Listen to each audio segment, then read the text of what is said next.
Ah, marami. Ating titingnan si Madam. Ang asawa pala. Kaya ate, okay na, no? Pikit eh. Oh, para wala nang ipit. Sa kapangyarihan ng Panginoong Yahweh, sa kapangyarihan ng Panginoong Hesus, tinatawagan ko gumagambala sa asawa ni ate, pasok sa katawan niya ngayon din. Tatantanan mo yung asawa nito, ha? Ha? Tatantanan mo na, ha? Ha? Ha? Tatantanan mo, ha? Nagkakaintindihan? Baka sabihin nyo may perdible. Nagkakaintindihan? Ha? Nagkakaintindihan tayo? Tatantanan mo na, ha? Ang kulit mo eh. Apoy ng Diyos, sunugin ang mangkukulam na ito sa ngalan ni Yahweh. Tatantanan, ha? Ha? Kidlat. Tatantanan, ha? Sagot! Sagot! Sagot! Tanggalin mo ginawa mo sa asawa nito. Tanggalin mo. Tanggalin mo ginawa mo sa asawa nito. Tanggalin mo ginawa mo sa asawa nito. Tatanggalin mo. Tatanggalin mo hindi. Kidlat ng Diyos amang Yahweh. Tatanggalin mo hindi. Tatanggalin hindi. Tatanggalin mo hindi. Tatanggalin hindi. Sa kapangyarihan ng kataas-taasan Diyos. Sa mga arkanghel umaalali sa mundo, Serapines, Querubines, latiguhin to.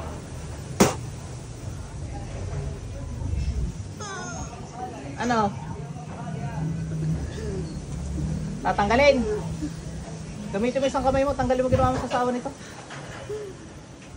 May gusto kaya ta sa asawa nito eh. Papansin ka eh. Gusto mo ibalik ko yan sa iyo, pati sa mga kaapu-apuhan mo?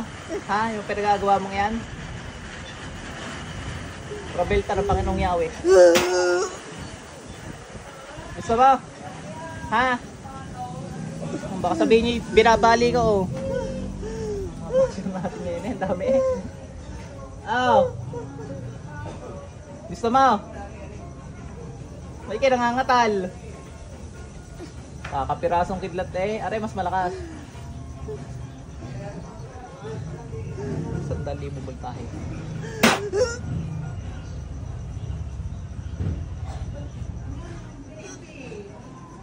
Ano? Ba't mo? Hindi ka nakapagsalita bigla. Tatanggalin ha. Nagkakaintindihan tayo. O, hinga muna. Mamayang kidlat. Apoy muna.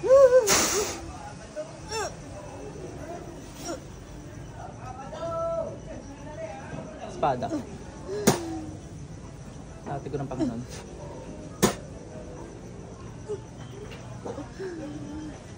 Tatantalan ang asawa nito ha. Naintindihan mo? Naintindihan mo? Isang gambala mo na lang, mamamatay ka na. Tandaan mo, nakakailan na gato. Pangalawa pa lang yung nakaraan na. Ay, pangatlo pa lang ngayon. Oras mo na ngayon. Pangatlo na eh. Umulit ka pa eh. Paano yan? Kaya tanggal ko lahat ng depensa mo. Karga. Lahat. Ang kagamitan mo, mawawala ng bisa. Paano yan? Ay oras mo na. Pangatlo na pala rin. Anong huling habilin mo? Ay, hindi ko na papatanggalin. Ako na magtatanggal. Pati kaluluwa may tanggal. Papabaunan kita ha.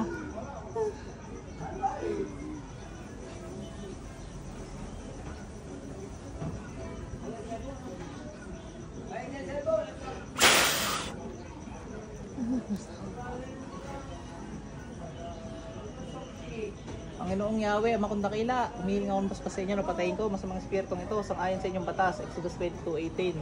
Hinihirang ko po inyong espada naglalagablab, na pumupugot ng mga ulo na masasama.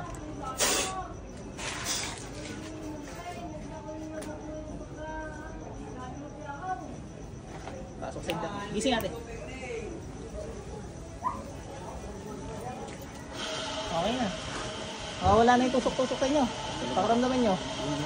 O, yung ngayon, wala na. Pag nagmamaneho kayo.